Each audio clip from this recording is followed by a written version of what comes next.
the cloud. Okay, cool. We are recording. I'm recording with Zoom now because it has a nicer format than the recording thing I was using earlier, although you can't see the chat on the YouTube videos anymore, which is a bit unfortunate, but otherwise it is better, I think. So anyway, guys, we're going to be trying out this thing. I want you guys to go to, while we wait for the other people to join, I want you guys to go to www.menti.com, that website.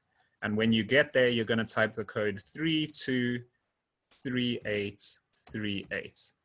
Okay. So the code is also visible like on, if you look at the screen. Ideally go on another device, so not the device you're watching my screen on. And when you get there, it will request you to put a nickname. It'll recommend a nickname to you that is unique, so you can use that one.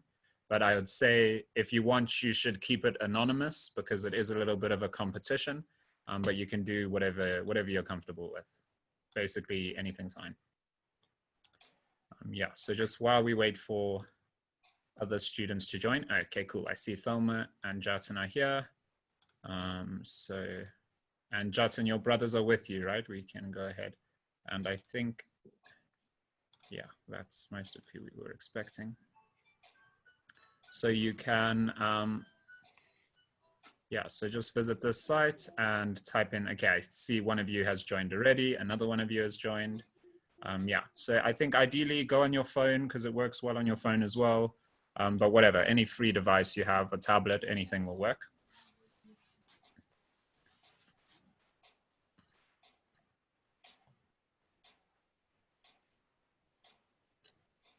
Cool, and I'll just wait for you all to join. I see 3 people are here so far. And yeah, the nickname can be anything you want. I think keep it anonymous if you want. It's makes sense. Oh, I see one person dropped suddenly. I'm not sure why. They're having connection problems or something. Maybe someone wanted to rejoin on their phone or something. I'm not sure. Where do we type to code? To code, are you saying on this Mentimeter thing? You won't be programming here. You'll be answering sort of multiple choice questions. I can ask typing questions, but I think in this particular test, there won't be. Where do we type? Oh, the code. Oh, right, that's what you're asking about. So when you visit mentimeter.com, when you're visiting mentimeter.com, it'll just be the first page that pops up. Ooh, sorry, not Mentimeter, but menti.com. The first page that pops up is where you can type the code. I see someone disconnected suddenly. So, I mean, I can show you. I'll do it on my screen here. Okay, I see some of you have made it. Okay, 5 people are here. I'll demonstrate just once. So I'll put in Control V that. And as soon as I come to this page, it allows me to type the code here. And I can just put 323838. And if I click submit, that's what you need to do. I won't, obviously, because I'm running the quiz. So, but yeah, it's just there.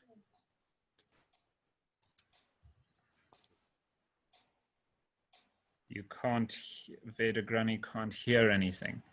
Oof.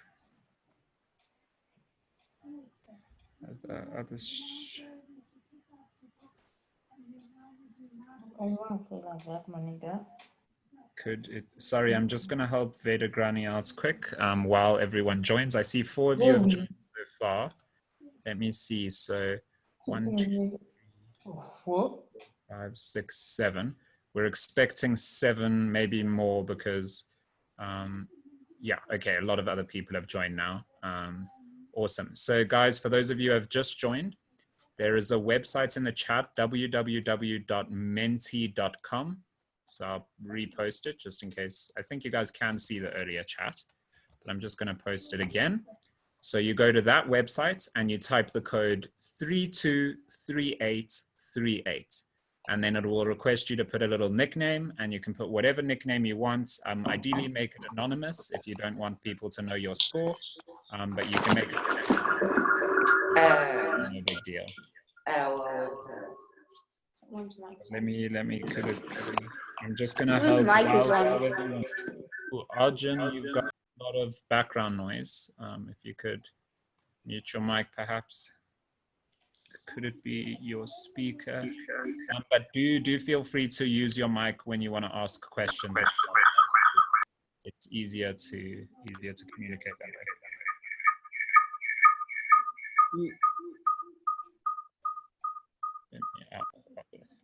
Okay, cool. You did it. Awesome. Okay, cool. We'll wait for everyone to join. So menti.com 323838. www.menti.com, and you'll type the code 323838. They'll give you a little box at the top, and then you just put in whatever nickname you want. I'll wait until there's about 8 people, but I'm also just going to help out Veda Granny. 那个 tap in tap in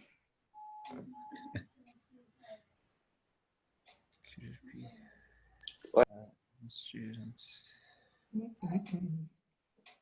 tap in. Hey, wait, don't do.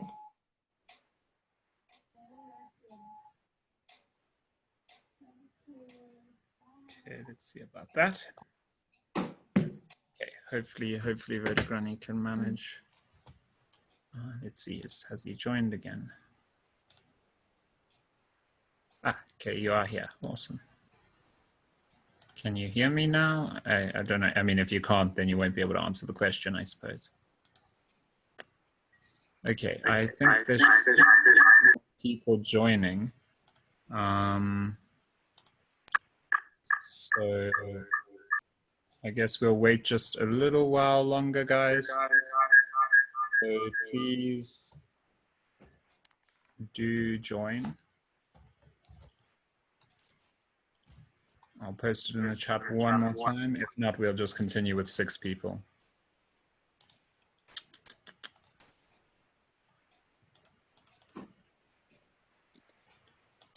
Okay. I'll give you guys like 1 more minute to join. We'll start at like 15:40.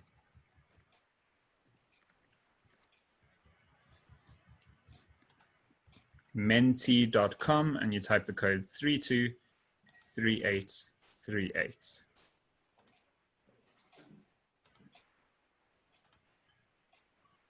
Will be on what we covered for the last sort of 2 weeks. So before each lesson, we'll do this and just sort of revise what kind of questions they would ask about the sections we've just covered. So yeah.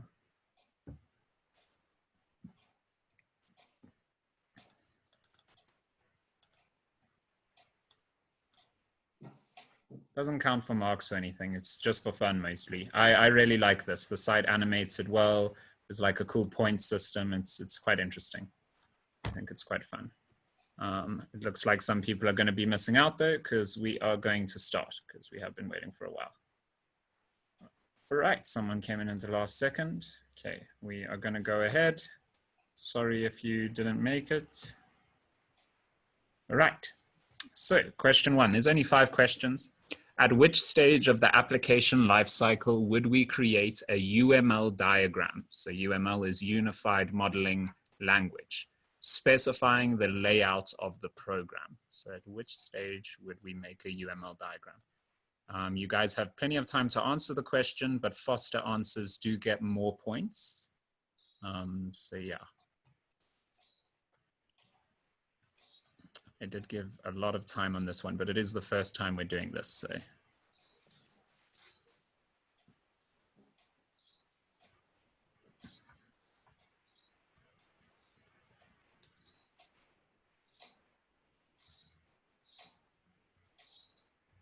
Ooh, interesting. Okay. Yeah, so the answer there is design. All right, so how do we know it's design? Well, so in developments, I see a lot of people answer developments. Interesting choice. So on developments, we're actually doing programming, right? Where we're actually programming the system. In requirements, we're figuring out the requirements of the system. In design, we are planning, we're specifying the layouts of the system. Okay, don't worry, that's only the first one, so there's plenty of time to make up some points. Let's just go on ahead.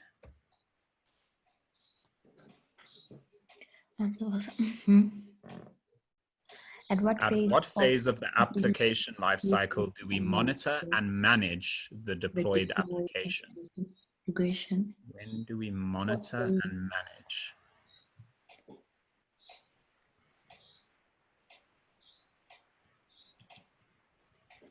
I'm gonna have to go to maintenance. I think it's regression testing. I can't remember regression testing. Yeah. Can't remember regression. Please turn your mic off.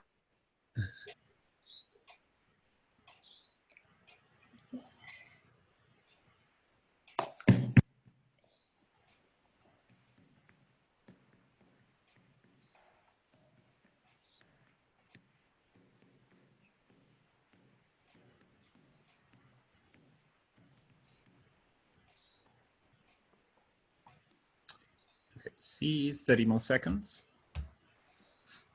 But remember, faster answers, more points.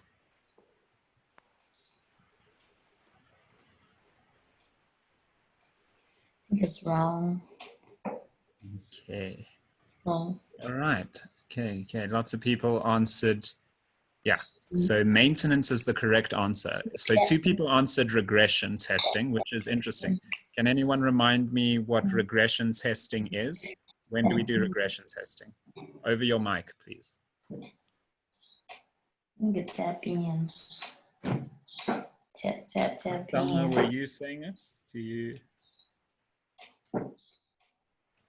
Yeah. So we do it in the testing phase. That's correct. Can anyone tell me over your microphone what regression testing was? Like, even just an informal definition's fine.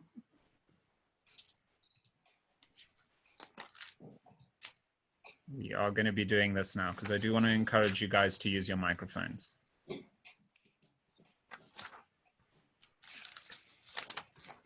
Waiting. I'll have to pick on someone if not. Ooh, I couldn't hear you clearly there, Saham. Could you say again?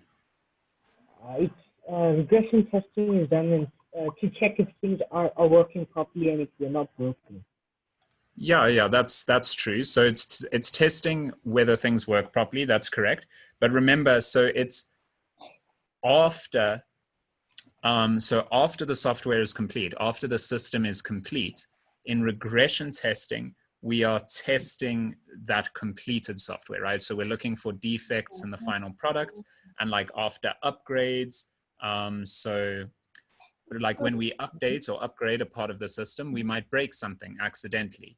And so we perform regression testing while the application is deployed.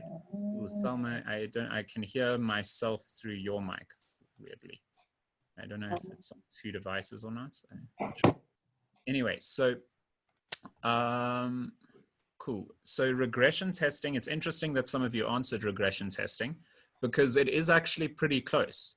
We do perform regression testing to test the upgrades and the updates of the system, right? We do perform it at like while that is happening. However, regression testing is not a phase of the application lifecycle. It is a level of testing, and it is under the testing phase of the application lifecycle, even though it is related in some way to maintenance, right? Because obviously when you update the site, you have to perform some regression tests. Okay. A little bit confusing, but you can tell that the answer would be maintenance here because it's asking at what phase. Anyway, so on to the next question.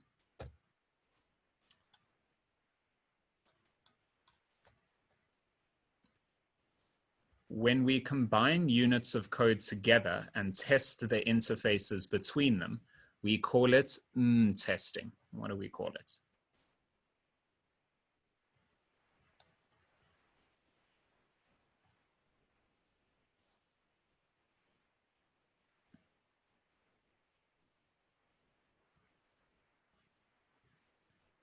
Okay, I see some of you got this one quite fast.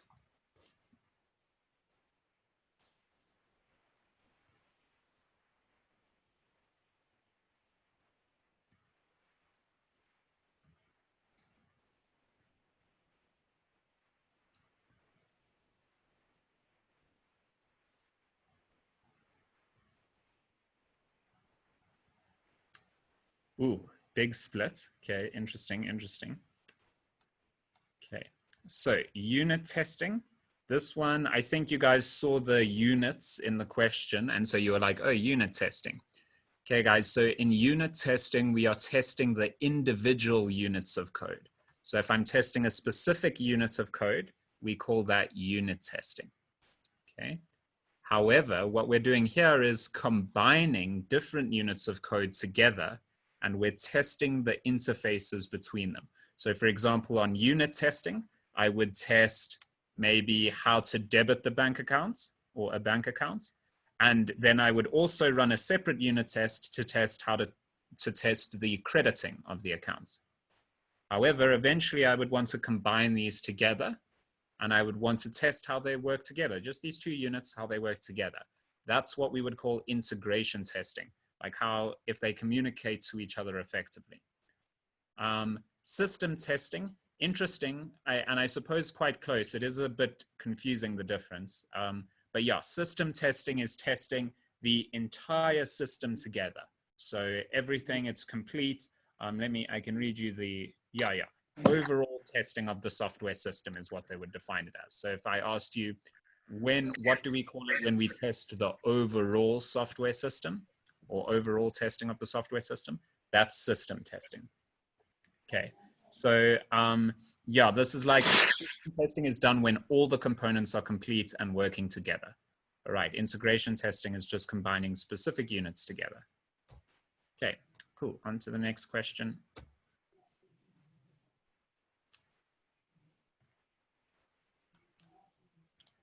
What do we call a program designed to assist in achieving a specific task? Don't know what happened to my reading there.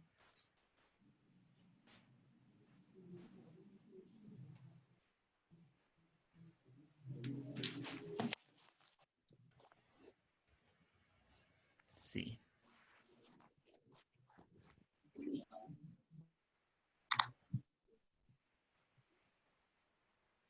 Okay, interesting. Yeah.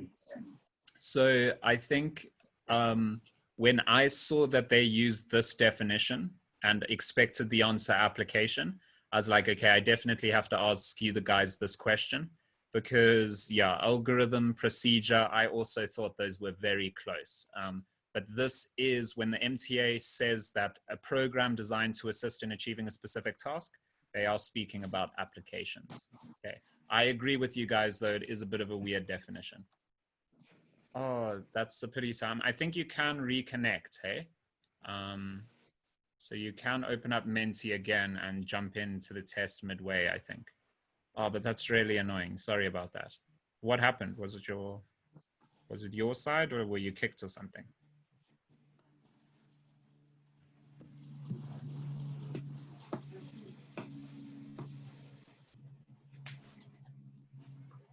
Okay, on to the next one. Which level of testing contains alpha and beta testing? It is pretty cool. Hey, I like it. So I will be making them pretty frequently. And I think it's a good way to stay up to date with the questions that will be asked in the MTA. Really sorry you disconnected, Saham. But we will be doing one every single week. So you're not missing out too much. Just have to wait till next Wednesday to beat everyone.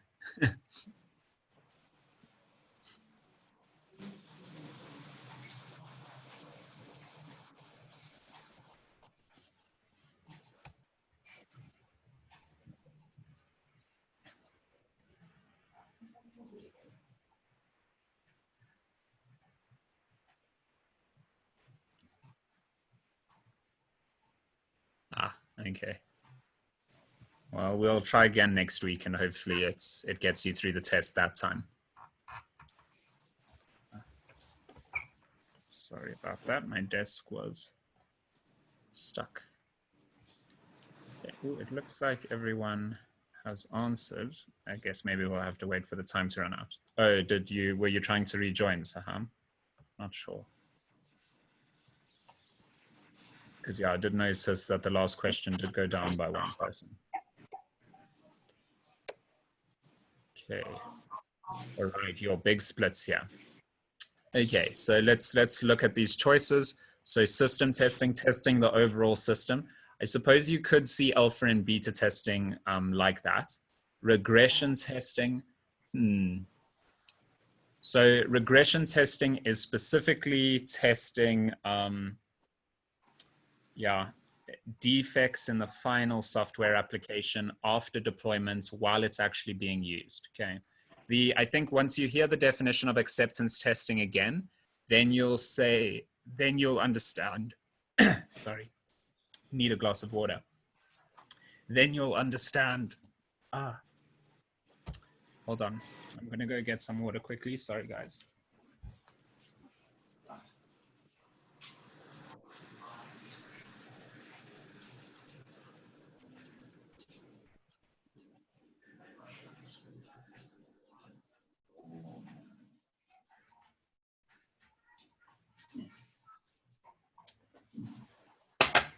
Okay, I'm back. Sorry about that. Once you hear the definition of acceptance testing, I think you'll understand why alpha and beta testing are classified under this. So acceptance testing is testing that is performed by the customers or the product owners themselves. So when we're doing alpha and beta testing, what are we doing? We get a bunch of end users, right? Potential customers, people who would be using the product. We allow them to play with this initial version of it, and they just tell us if anything breaks, right? So you can see that is testing that is being performed by the customers and the users rather than our developers. So that's why it's classified under acceptance testing. Do you guys understand that? Like, does that make sense? I'll maybe ask this a similar question one day again, just to make sure that that did, get through to you guys. Take off this jacket.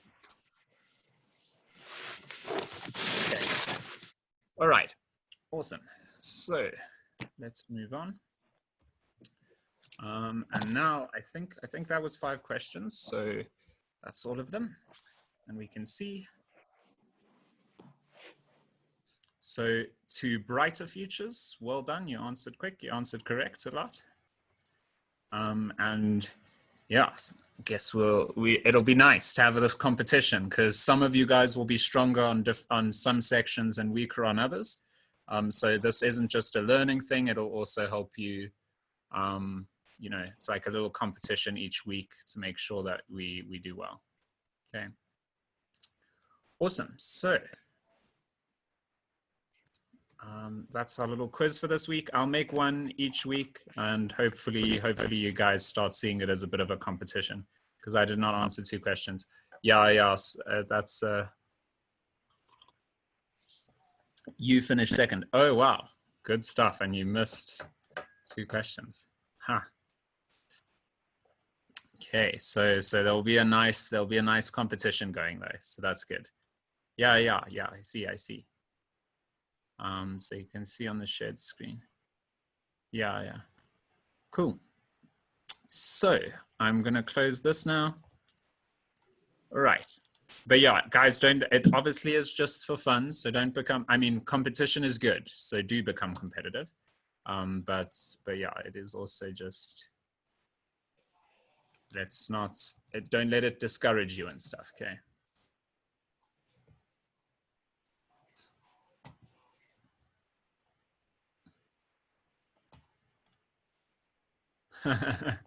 Yeah, interesting nickname you got there. Okay, so let me just open up Rex Tester again so that when we start programming.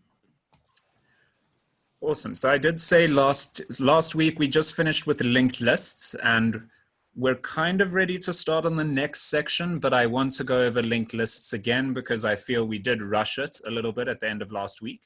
And there are a few things that we sort of skipped over. So we covered arrays, we covered queues, we covered stacks. Hopefully you remember what all of those are. We got to linked lists and we sort of rushed it a little bit. So we are going to go over it again. We're going to go over how they work specifically, not really the reasons they exist and stuff again. Okay, so hopefully you guys kind of have some intuition about that. Because arrays are in contiguous memory, they all have to be, everything has to be next to each other. And so we want a structure where that is no longer required, where not everything has to be directly next to everything else, where we can just point to different places in memory and we can follow this data structure through memory. Okay, so that's where linked lists come in, and we're going to do it. I got myself a mouse, so we're going to do it a little bit differently, and then we'll do it that way. So we're going to do it with annotations and stuff. Oh, whoops. Yeah, we're going to do it with annotations, and you guys can help me annotate as well. And if you have questions or concerns, then please do mention them. Oh, I see a lot of people have joined since we started. Sorry, some of you missed the quiz, but please do arrive on time next time. Cool. So I'm going to go ahead and create that linked list that we had in Rex Tester. So how do we do it? We say linked list. The type that we want for the linked list to be goes inside these double arrows. So linked list. We're going to give our list a name. I know you guys are obsessed with calling everything Bob, so we'll call it Bob list equals new linked list. Okay, like so. So that's how we create a linked list. And how do we add to a linked list? We use the command add last. Okay, add last. So I'm going to say Bob list dot add last, and we just put whatever we want to add inside these brackets. So we're just going to add a bunch of numbers. We added 5, 6, 3, 4 on the slide, so I'm just going to go ahead and do that, and I'm going to copy paste. You guys shouldn't copy paste because it's better for your learning. 5, 6, 3, 4. 5, 6, 3, 4. There we go. So that's going to go ahead and create us a linked list. I just want to go through what it is that will look like. So what will happen here when we run this linked list name equals new linked list, when we create a linked list, we get this kind of structure here. Okay, we get a head pointing at nothing. Okay, so this is a pointer. We call these little arrows pointers. Okay, the little arrows are called pointers. And currently it's not pointing at anything. And yeah, that's all pointers do. They point at a place in memory. So when you access the pointer, it just points you to another place in memory and it goes, look there. I'm not what you're looking for. Go look there. It's pointing at something else. Okay, so that's what pointers do. And this pointer is pointing at nothing currently. Okay, when we run the command add last item, okay, in this first case, we would say the name of the list, our name is Bob list, dot add last 5.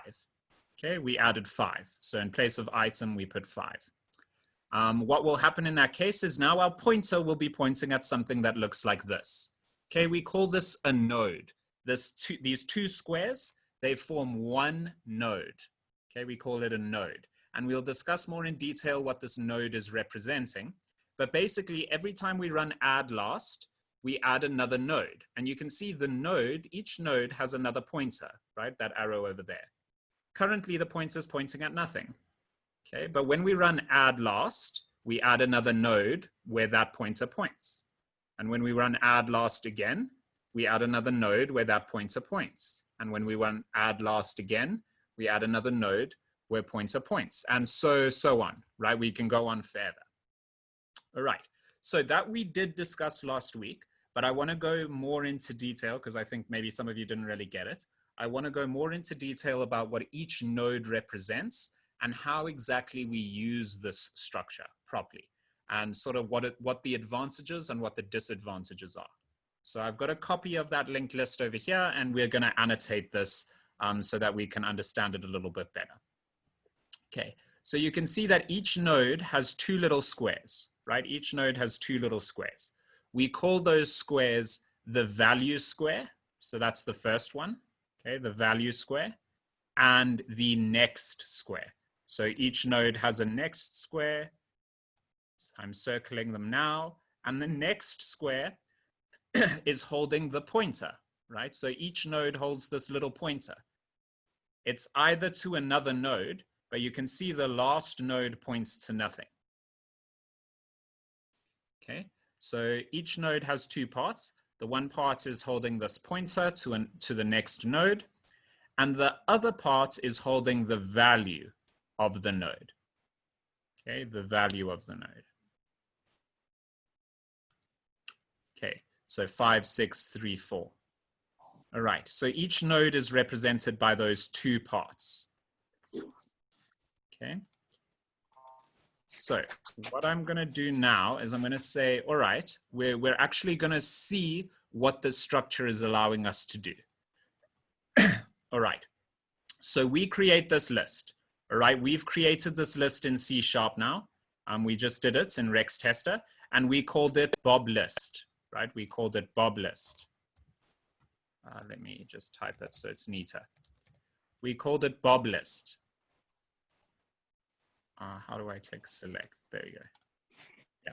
So we called this Bob list. All right. What creating this list allowed us to do, and adding each of these nodes allows us to do, is from Bob list, we will be able to find any of these items. It'll be a little bit difficult, but what I want to remind you also of is just what the alternative was. Okay, so let me just remind you of that. If we look at the array that we have here on the previous slide, this array up here, okay, this array up here, I'm not sure if it's being covered by this zoom thing. This array up here, if I want to access position 3, right, I would just say whatever the array's name is, so like name. Okay, sorry about my handwriting when I'm writing with the mouse. It's shocking, I know. I'll say whatever the name is, and I'll just access it in position 2, right?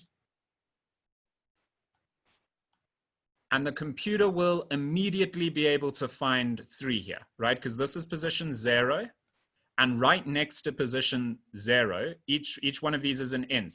Each one of these is an int, so we know their size exactly.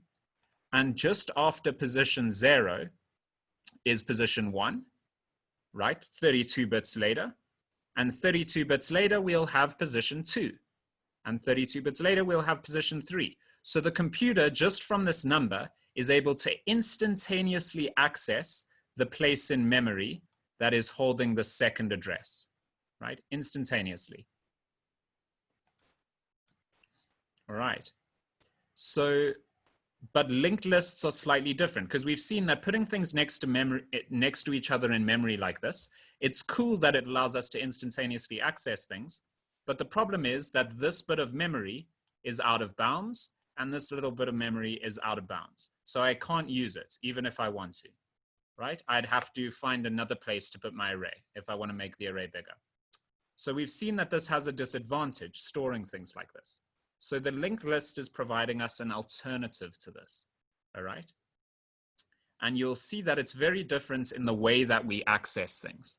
So when I say I want to access, let's say we want to access this position here, okay, 3. One of you can put an arrow or something. We want to access position, we want to access value 3, okay? In an array, I could just say Bob list in position 2, right? And it would go there instantaneously. But because this is a linked list, these things aren't, each node is not next to each other in memory. The computer has no idea where this node is in memory. All the computer knows is where Bob list is, okay? Bob list is just this pointer, basically.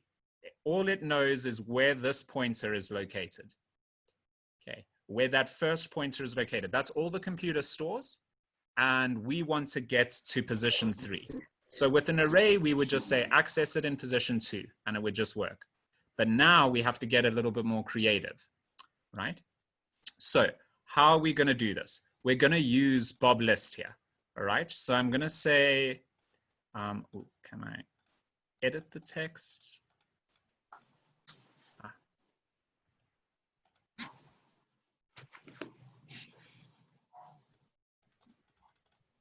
How would it allow me to edit the text? It won't allow me to. Okay, so I'm going to just have to retype it. Okay, so how are we going to access this? What we're going to do is say Bob list dot first. Okay, so this is the start, all right? We say boblist.first. So what is that going to do? Boblist just stores this little pointer over here, right? The little pointer that's circled. That's all boblist knows about, is this little pointer over here, okay? When we say dot first, it gives us the first node that this points to, okay, which is this, okay? The first node that it points to is this. If someone's got a lot of background noise, please sort that out. Okay, so we now say boblist.first. We're pointing at this first node now. All right, that first node. Now we can sort of traverse the list. Okay, so we said, okay, I'm not looking for this item, right? I'm looking for the second item. So what am I gonna, I mean for this item here, 3, the one that's circled. Okay, so we're gonna say, all right, we are at first, and we're gonna go next. Okay, next, and that's gonna put us here on this node. Okay. So we're gonna say boblist.first.next. And then we're still not where we wanna be, right? So we're gonna say .next again. And then that'll put us on this node, okay? And that's where we wanna be. So then we'll say .value. And what will value give us? Well, value will give us the thing stored in this box here, right? It'll give us 3. So what are we gonna type? We're gonna type, if it allows me to, it won't. Okay, so I'm gonna have to do that again. Okay, so we're gonna type boblist.first. That's gonna give us that first node. Oh, sorry, I spelled first wrong. .next, .next, .value. Okay. And that will give us 3. All right, so let's go try that out in Rex Tester and make sure that I'm not lying to you. All right, so here we are in Rex Tester, gonna have to erase all of this stuff.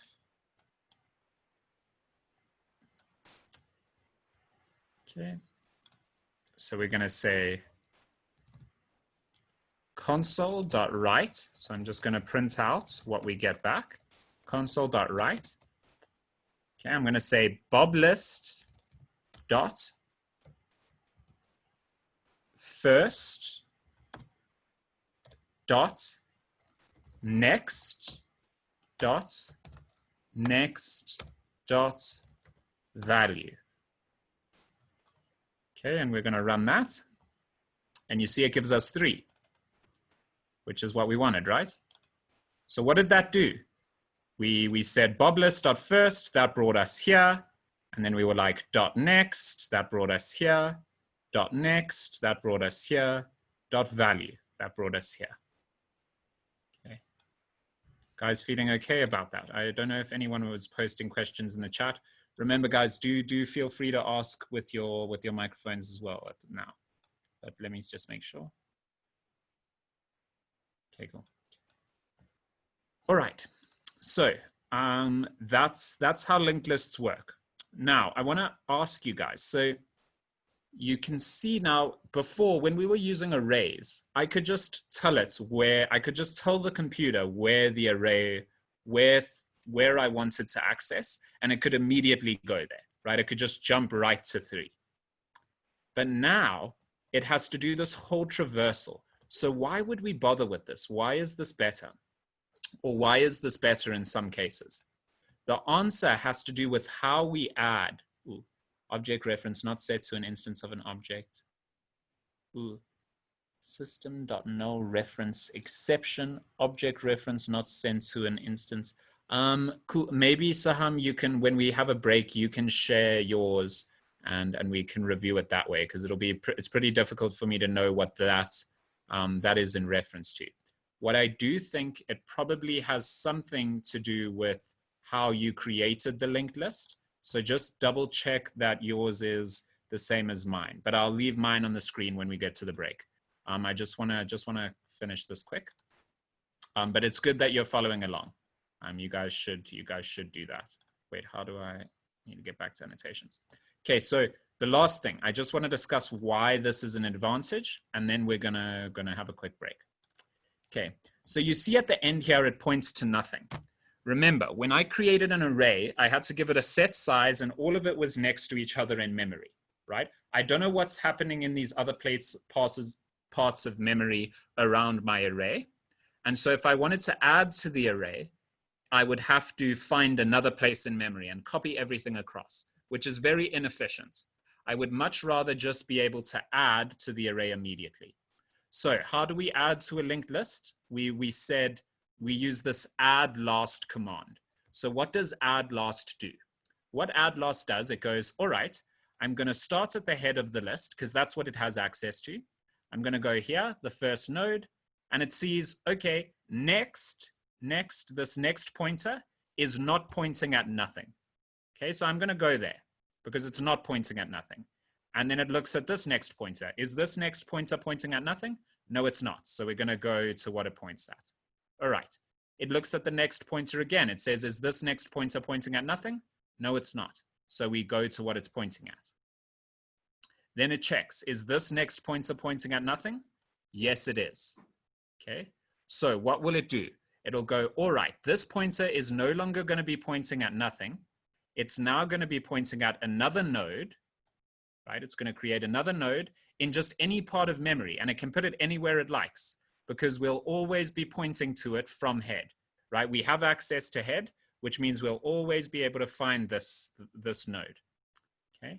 And it'll just say, all right, I'm going to add this node to the list, and it's going to be, let's say we added another 4.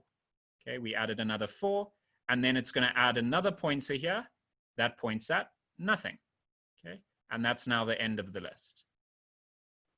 Okay, so you see, I didn't have to put everything else in a new part of memory because the stuff no longer has to be next to each other. It can now be wherever we want. All right, it can be wherever we want in the computer's memory, and we just point to it. So we're like creating this snake through the computer's memory, if you like.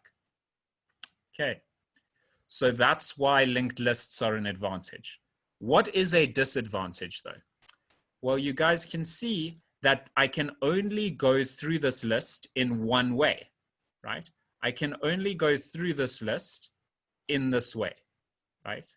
So if I want to access position, if I want to access this part of the array, the node that holds the first 4, right? Okay, the third node, if you like. If I want to access that, I'd have to go 5.next.next.next, and then I'll only get 4. So you see, I had to access 1, 2, 3, 4 nodes just to get the one that I am looking for.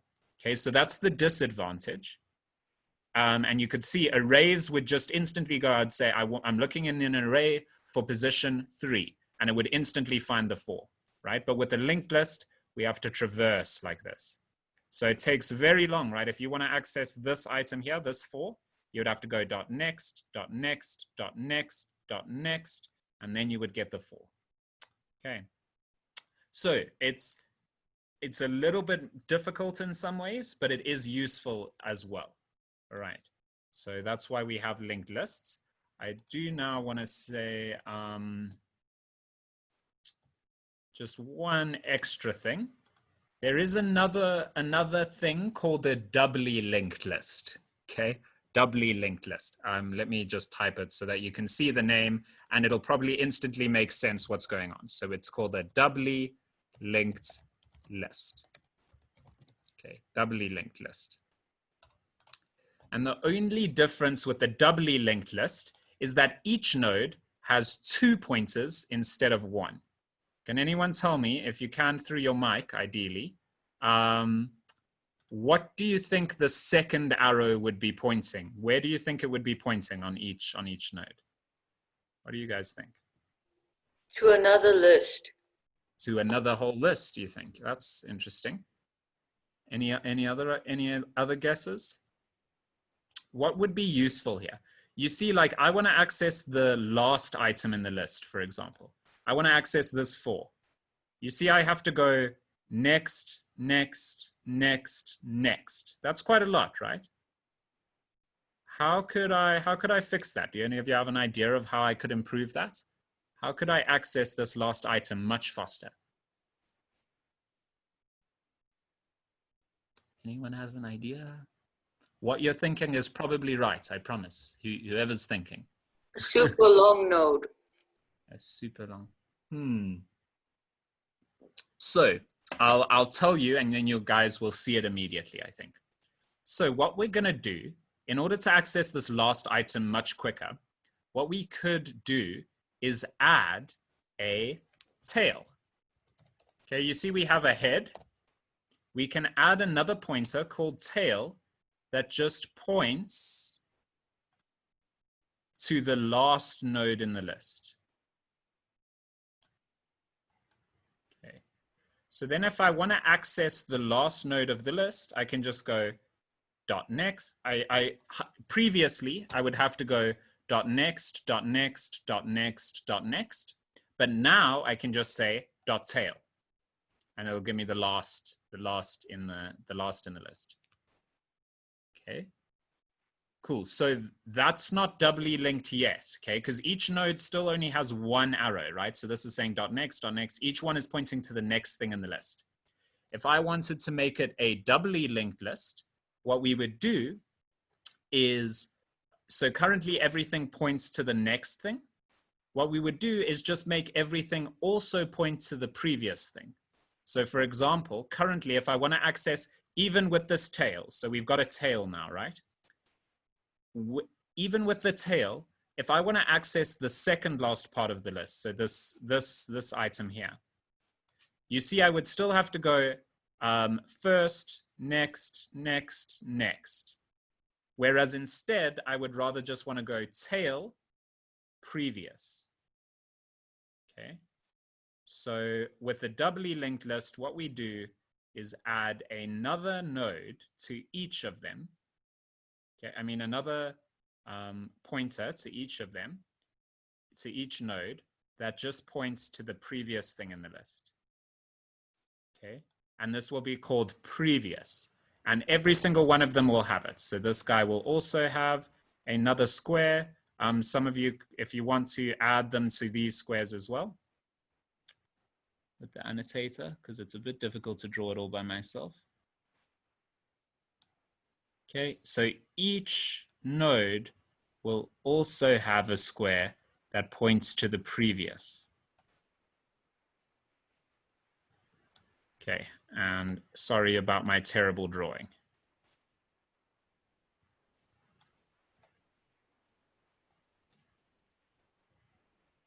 Okay, and so now we could go through the list either way. So if we were accessing something closer to the tail, we would go tail.previous. And if we were accessing something closer to the head, we would say first.next. Okay. So that then we would call it, if it has links going both ways, we call it a doubly linked list. If it only has links going one way, then we call it just a linked list. Okay, a linked list. All right. I know it might seem a bit scary, but I think the concept is pretty straightforward. It just might be a bit intimidating if you're not used to thinking about like these different problems of computing. But we will spend more time on different ideas. Yeah, you could add another thing to the list, right? If we were adding another thing to the list, we would remove null, and we would just add this pointer would now point to, yeah, another thing with whatever number you want. And then this pointer would just point to nothing, null. And that would be the new end of the list. And you could see we could add things in the center of the list as well. Remember, we couldn't do that in an array, right? To add something to the middle of an array, you would have to add it to the end and then like swap them or something. It would be like quite a confusing thing, which we will experiment with. But to add to a middle of a linked list, it'll be pretty simple. Okay, so concentrate here because it might be a bit freaky, but to add to the middle of the linked list, so let's say I want to add 2 between 6 and 3. What would we do? We would cross out this pointer. 6 would now point, so we're going to add another node here. That's holding the number 2. Okay. This pointer will point here 2 will point to 3, and we're done. We've now added another item in between 6 and 3. Okay. And we could add other items wherever we wanted. All right. Remember, you don't need to know that technically, but where this is useful, when is this useful? This is useful when you're not sure about how many items you are going to have in your data structure. So like you're not totally sure how many numbers or words or whatever you want to store in your data structure. When you're not sure of that, it's good to use a linked list, okay? Or when you're frequently inserting things into the linked list, or if you're frequently deleting things, because how would you delete something? Let's say I wanted to delete 6. It's very easy to delete 6 from this. I just remove this node and I make this pointer from 5 instead point to 3. Okay. And now I've deleted 6. There's no way to get back to 6 because this pointer is no longer pointing at 6. 5 now points directly to 3. So when I said, so first dot next will now give me 3. So that's how we would delete. Okay. So if you're frequently deleting or inserting, then it's good to use a linked list. If you have like anything where you need to go, like where you have to be able to go both ways. So if you need to go next, but then you might need to go back to 6, like back, then you need a doubly linked list. Okay, doubly linked list. So those are the two data structures. So they're both linked lists, but one just has arrows backwards and forwards. A doubly linked list has double the amount of arrows backwards and forwards. Okay, next and previous. A linked list only has them going one way. All right. Anyway, we will see some questions about this. If you guys are struggling with it, then don't worry, we'll cover it again. So we have gone a little bit over, and I do want to start on the next concept. Remember, we're only finishing at 5 today because we started at Hoppus 3. So I think let's take we'll break until 16:30, okay, Hoppus 4. I'm sorry, short break, because I do want to get started on the next thing and also introduce you guys to a new thing, because when we did like some teacher feedback sessions, parent feedback sessions, and apparently a lot of you guys really like the, wait, is this an annotation? Wow, that's weird. Apparently a lot of you guys really like the practical stuff. You want to do more practical programming things. So we found a way that you can do as many practicals as you want, and that we can handle it quite easily and give good feedback and stuff. So yeah, I'll also introduce you to that. But we'll come back at Hoppus 4, and I'll let you guys destroy the screen with annotations until then. And if you have any questions, feel free to ask. You can post them in the chat, or you can ask through the microphone. Actually, because of the annotations, I can't currently see the chat, but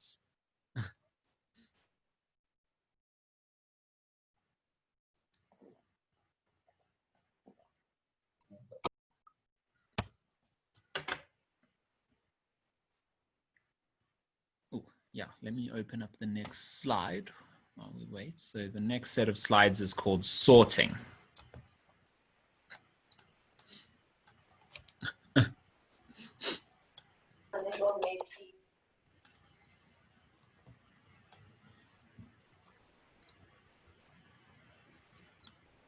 Ooh, Saham, you can.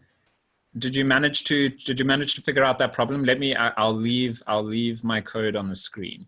If you could, guys, don't cover up this, so that just in case Saham wants to double check his.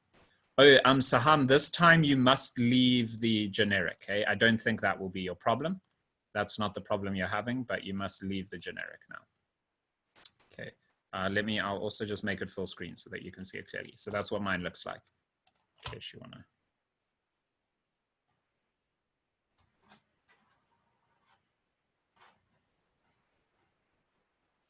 No problem.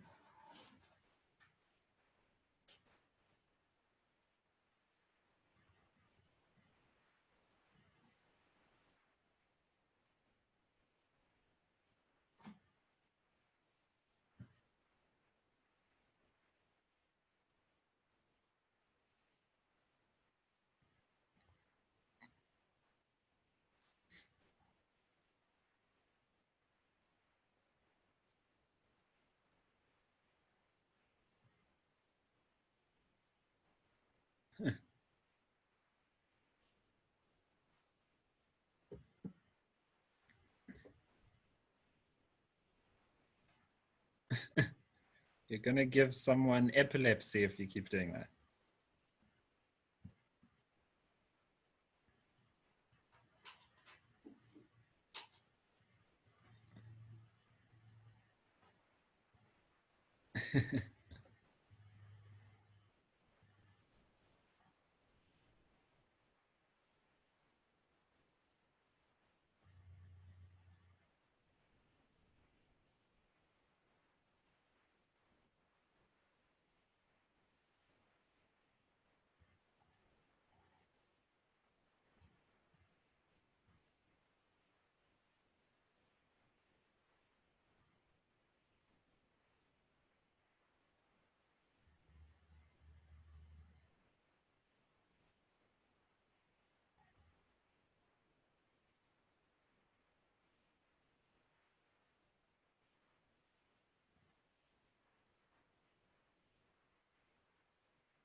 Yeah, yeah.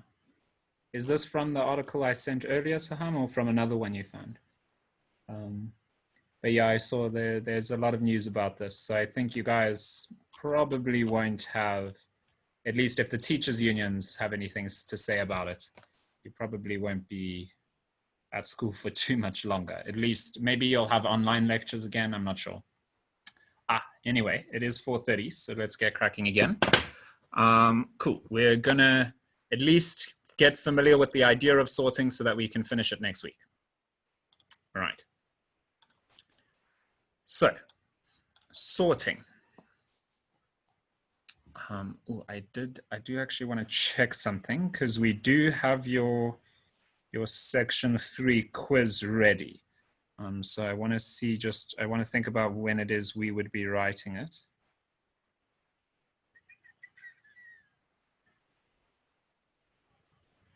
Okay, cool. We'll see. All right, cool. So we are going to be talking about sorting. So the first question you might have is, what is sorting? Which is a very fair question. So we just covered data structures. So you'll see that it makes a lot of sense to cover sorting next. Because you can see, like, currently we have these data structures, right? Arrays, queues, stacks, lists, all of these different data structures, but we don't yet have anything to do with them, right? Like, they can store stuff, which is extremely useful, and we can access it again in specific different ways, right? First in, first out, or last in, first out. You know, we can access instantaneously in an array, or by traversing with like next and previous in a linked list. So there's a bunch of different ways to access that stored data, but ideally we want to be able to do more interesting stuff with them, okay? And so that's where sorting comes in. This is one of the most important concepts in computer science, actually. So sorting is defined as arranging systematically into groups or separating according to type. That's the formal English definition, but in our case, it actually means arranging into any predefined order. Okay, arranging into any predefined order.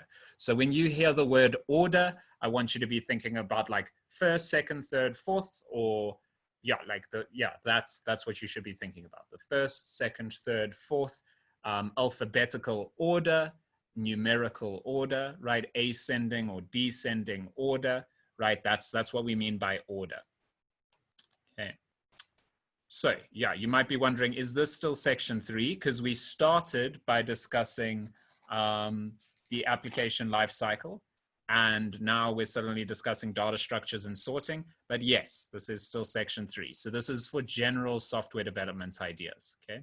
So why is this directly related to our understanding of data structures? Well, let's say we have this array here, okay? We've seen this array before, 5, 6, 3, 4, okay? 5, 6, 3, 4. We had that array in the last set of slides, right? 5, 6, 3, 4. And let's say we have another array here. We have Josh, Ali, Mayor, Dev. Okay, so another array of strings. This is an array of strings. This here is an array of integers. Okay, what would sorting be? Sorting does apply to these data structures. It is related. So if I wanted to sort this array, I could give you something like this: 3, 4, 5, 6. I could also give you 6, 5, 4, 3, maybe, depending on how you wanted to sort. What was your predefined order? Okay. If I want to sort this array here, I could say Ali, Dev, Josh, Mayor, right? How would we sort this array? How would we actually achieve this? How would I take an array that has 5, 6, 3, and 4 and turn it into an array that has 3, 4, 5, and 6? How would I do that? And that's what we will be discussing in this set of slides. And this would actually bring us to the end of section 3. Okay? There are lots of algorithms for sorting, guys, and they all have their own advantages. But what you must remember is that these data structures can be gigantic, right? Here we're working with 4 numbers, right? So, but we could be working with an array with 1,000 or 10,000 or 10 million numbers, right? Like you could be working with the ID of every single Instagram or Facebook user, right? Every single person, every single account will have their own ID, and you want to sort the accounts, or like they'll have a sign up page. So you want to find out who signed up first or something like that. Or you want to order them by the number of followers, right? So this could be like the number of followers on a bunch of Instagram accounts, and you want to find the least followed and most followed. How would you do that? You would sort the array. So how do we do this sorting? And it's a lot, right? There'll be a lot of numbers. So we need to do it automatically and quickly, very quickly. Okay, so before we discuss this, we are going to discuss a few simplifications. So when it comes to sorting, when it comes to defining orders, I want you guys to think back to that idea of I-comparable, right? Remember that I-comparable interface where we saw that we can compare any 2 things, right? We can compare dragons to each other. We can compare rectangles to each other. We can compare names. We can compare numbers, right? And we can define how we compare these things in I-comparable, right? And if I know how to, if you can give me, like, let's talk about dragons because it's that's a fun example. So if you give me a way to compare 2 dragons to each other, like their level or their size or something, any 2 dragons, I can compare them to each other. Then I can define an order for any number of dragons, right? Because like, let's say we just have 3 as a simple example. If I know that this dragon, the middle one, is a higher level than the first one, okay? And I know that this dragon, the third one, is a higher level than the second one, then I know it's also a higher level than the first one. Okay? So if I can compare just 2 things, I can compare any number of things, is the point. Okay? So I only need to compare these two individual things. And so for simplicity, because we can compare anything if we want to, when we discuss sorting, we are only going to think about numbers. Okay, so I'm only comparing numbers. even though you guys can picture, if you defined I comparable, you could compare anything. You could compare strings or anything you wanted, but we're just going to be considering numbers, and more specifically integers. Okay, we are just considering arrays of integers. All right. Yeah, but the algorithm that we learn, the algorithms, because there'll be two of them actually, the algorithms that we learn can be applied to other data structures. We're only thinking about arrays, but they can be applied to other structures, and they can be applied to other types. Okay, we're just thinking about arrays of integers though, just for simplicity so that we can understand the algorithm and what's going on. All right. So I wanted you guys to know what assumptions we were going to make. And I think, yeah, okay, we will run through the algorithm one time. We'll probably run through it again next week, and then we'll start exploring how exactly we're going to program it. And that'll bring us to the end of section 3. Okay. All right. So we've got a list of numbers here. Okay, 8, 2, 4, 1, 3. There are lots of different sorting algorithms. The one we're going to learn is called bubble sort. Okay, why is it called bubble sort? Well, because the largest numbers, or the largest numbers basically act like a bubble, and you'll see that they bubble, ends at 5. You'll see that they bubble up to the top of the list. Okay, so the largest numbers will bubble up to the top of the list. So we call this bubble sort. So let's see how this works. All right. Basically what we do is, you can see there's that blue underline here. We compare each set of 2 numbers, all right, in the list. So we compare 8 and 2, all right? 8 is larger than 2, and we know how to tell that, right? We can ask the question, is 8 greater than 2? In C#, you guys know about that, right? And in this case, what would that return? If I put that into C#, what would this return?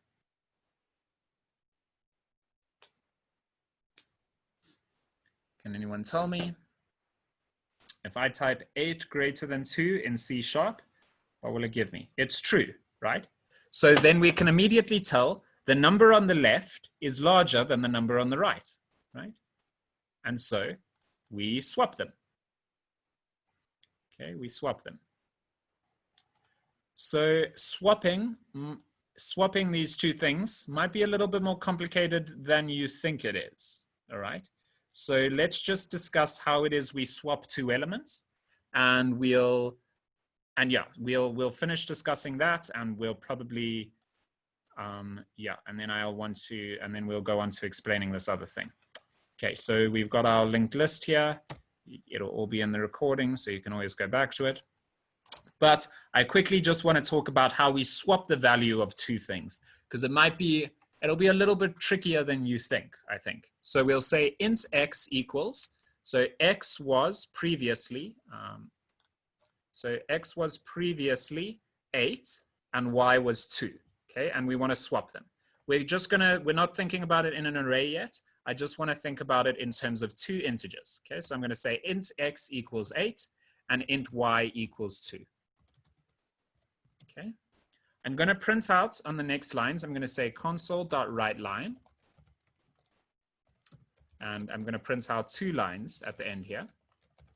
I'm going to print out x and y's value. So we'll say x's value is currently 8. And y's value is, not 8, is x. And y's value is currently y. Okay, so what will that do? You can see when I run it, it prints out x8, y2.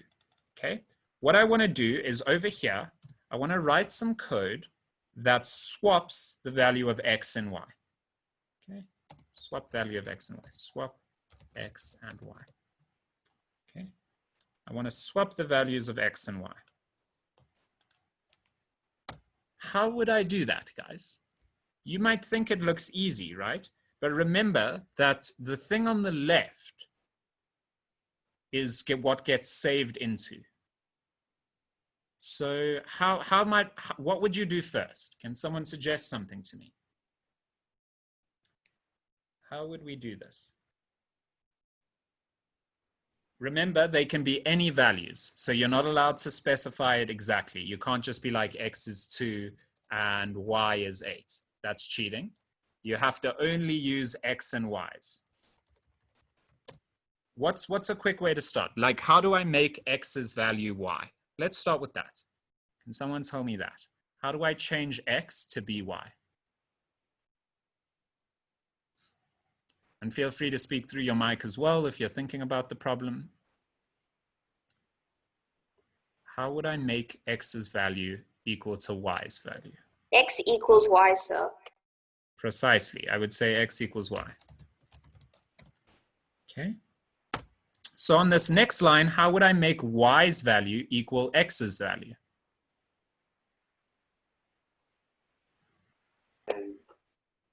Y equals X. Y equals x.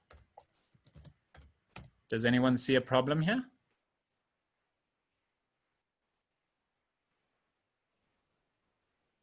Does anyone see a problem?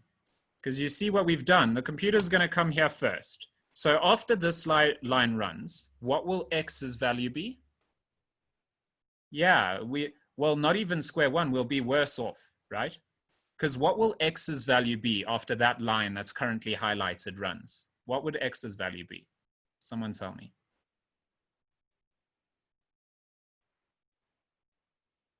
Would it be 8? When I say x equals y on that line, would it be 8? It wouldn't be 8, would it? It was originally 8, I agree. But now I said x equals y, and y is 2, right? Y is a placeholder for 2. So when I say x equals y, after this line runs,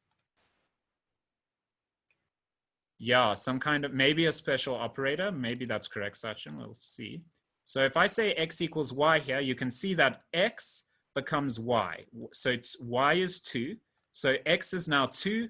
And then when I say y equals x, y is just 2. So you can see when I print this out, we just get 2, 2. 2, 2. That's not what we wanted. We want, at the end of this, we want y's value to be 8 and x's value to be 2. We want them to swap. Okay. So how do we swap? Immediately, what you guys are seeing here, the problem that we're running into is that in order, we have 2 places in memory, right? X is somewhere in memory and y is somewhere in memory. And we want to tell the computer to say that x must now be y and y must now be x. So they must trade places, or like the memory must be storing something different. Okay. They must swap what they're storing in the memory, in their memory. Okay, that's what we want to tell the computer to do. But we only have 2 places in memory. So what we need is a 3rd place in memory, if that makes sense. So, what we'll need is a 3rd integer. Okay, we're going to need a 3rd integer. And then this problem is a lot easier to solve, I think you'll find. So what I'm going to do, I'll give you the first line, and then I want you guys to talk me through the rest. So I'm going to say temp. I'm going to say int temp. Temp stands for temporary. Okay, so this is a temporary variable. Int temp equals, and I'm going to set it to x. Okay. Now, guys, I want you to help me switch the values of x and y. How will I do it?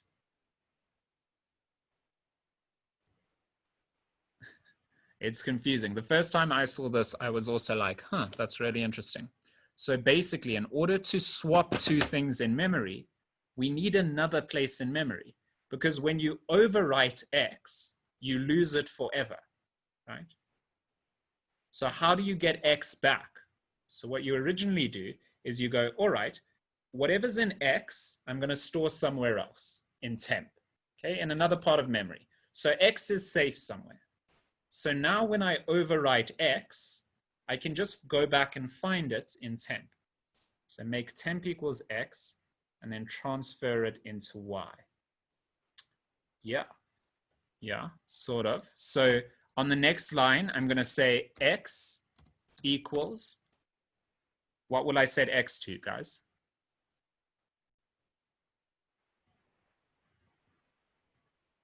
y, precisely. Okay. And then I say y equals, and what do I set y equals to? Precisely. Okay. And so now when I run this, x is 2 and y is 8. Okay. So we managed to switch their places. Right. But you see, we needed that third place in memory so that we could store it there. Okay, so that we could store everything there, so that we wouldn't lose it when we overwrite stuff. Okay, so that's how we swap two items. And that's the first concept that's important in sorting, is how exactly do we do that swap? So now you know how we would compare them, right? You know how we would compare 2 and 8, right? We would just ask, is the thing on the left, is x the thing on the left, which was originally, let me put it back, which was originally 8. So is x greater than y, which y was originally 2, right? If the answer to that question is true, then we want to swap x and y. So I want them to just switch. And now you know how we would do that swap. You know how we would swap 2 and 8. We have to create that third variable where we temporarily store the stuff. Okay. And that's the first big part of sorting. But you can see there's a lot still to go, right? How do we sort the rest of this list? Okay, and we do that using what's called the bubble sort algorithm. And since we only have like 10 minutes left, we won't be able to get through it today, unfortunately. But we will learn and finalize the bubble sort at the end of by next lecture, and then we'll start on some other stuff. Okay, cool. But we're not done yet. I do want to introduce you guys to one more thing. So there is a website called codewars.com. Okay, codewars.com. So I'm going to send this link in the chat. I'll send it in the WhatsApp group as well, and I'll put it in the description of the YouTube video as well. So when you visit codewars.com, you'll come to this homepage. Okay, this is their homepage. And you can see that they have a whole bunch of languages here. Okay, the 6th one they list is C#. That's what we're learning. So you're going to go ahead and click C#. Okay, now in Code Wars is a little bit different from other websites because it doesn't allow you to sign up. Okay, in order to sign up, you first have to solve this initiation challenge. Okay, there is a challenge, and once you solve the challenge, you'll be allowed to create an account. Okay, I've solved the challenge. I'm not going to solve it here. You guys are going to solve it by yourselves. I advise you just read through each line of the code, and you'll understand what you have to do. Okay. If you're struggling, feel free to WhatsApp me and I'll give you a hint. Okay. But I think you guys will manage. So cool. You solve the initiation challenge, you sign up as you normally do on websites, and then you'll eventually be able to log into your account. Okay. I'm going to log into my account just so I can show you what we'll be using this for. So this is quite a nice website. I don't know if any of you guys have done any like martial arts before, in particular karate, but they have like a split. They have different like forms and different techniques and things to practice that they call katas. And this is similar. It also has these little challenges for you, okay, called katas. And each one is intended just to teach you something different about the language that you're learning, okay? The katas are split across 8 different levels. 1Q is the highest level. 8Q is the lowest level. I start struggling with these at around like 5 or 4. Actually, even like some of the earlier ones are difficult. They are difficult, so don't worry. So we're going to start at 8Q, and we're going to, each lecture, I'm going to recommend a different kata to you, and you guys are going to be able to, and the kata will be relevant to what we learned in the, so in the code, do we have to, yeah, exactly. I'll show you. Oh, with the initiation challenge, do you mean? With the initiation challenge, you just click submit, and it'll test the code, test if you got it correct. And if you did, it'll allow you to sign up. And with all the cutters, you'll see it's the same. Okay, but we're going to start with some 8Q challenges. Each lecture, I'm going to recommend a cutter that's relevant to what we learned in the lecture. And you guys are going to have the week to finish that cutter, and I'll revise the cutter in the beginning of the next lecture. Okay, but for today's lecture, there is a cutter already. We're gonna get started immediately. It's an 8Q cutter, so you can filter by 8Q. You can filter by the language as well to say that you're interested in C#. And the cutter we'll be doing is called array plus array. Array plus array. Okay, so this is the cutter I want you to do by next week. If I open it, it'll give you the answers, so I'm not going to open it because I've finished it. You see it's got a little tick there, so it says you have solved this cutter. That's good. It's good that you found it easy though, Saham. That's good. So now you can sign up. The cutter will be a little bit more challenging. Okay, awesome. Glad you did too. Great. That's very good. So yeah, guys, solve the initiation challenge. If you find it easy, that's great. Trust me, the cutter will be a little bit more difficult, I think. So what I'm going to do, we're doing a cutter called array plus array. So you can search for it. And after you create an account and sign up and stuff, we're doing that cutter called array plus array. I'm not going to open that one because it'll give you the answer. I'm going to open another one to explain just how the system works. Okay. So let's open the first one that they recommend, fake binary, this one's called. Okay. What they do is they give you an instruction. So they say, given a string of digits, you should replace any digit below 5 with O and any digit 5 and above with 1 and return the resulting string. Okay, so they're giving us a little challenge here. Now, what you can do is click train. Okay, you click train in the top right, and it'll bring you to a page like this. Okay, you type your code, your solution, you type here. So you'll say, do something. Okay, do something. And if it's working, if you feel like your solution is correct, you can click test. Okay, it'll tell you, obviously this one's going to fail the tests. So you see it's told me that I failed. It gives me errors and everything. Okay, but if I felt like I was done, so if I was passing all the tests, I can click attempt, then it'll run the final tests, and then I can click submit and the cutter will be finished. Okay. So yeah, the cutter we're going to be doing is called array plus array. Okay, array plus array.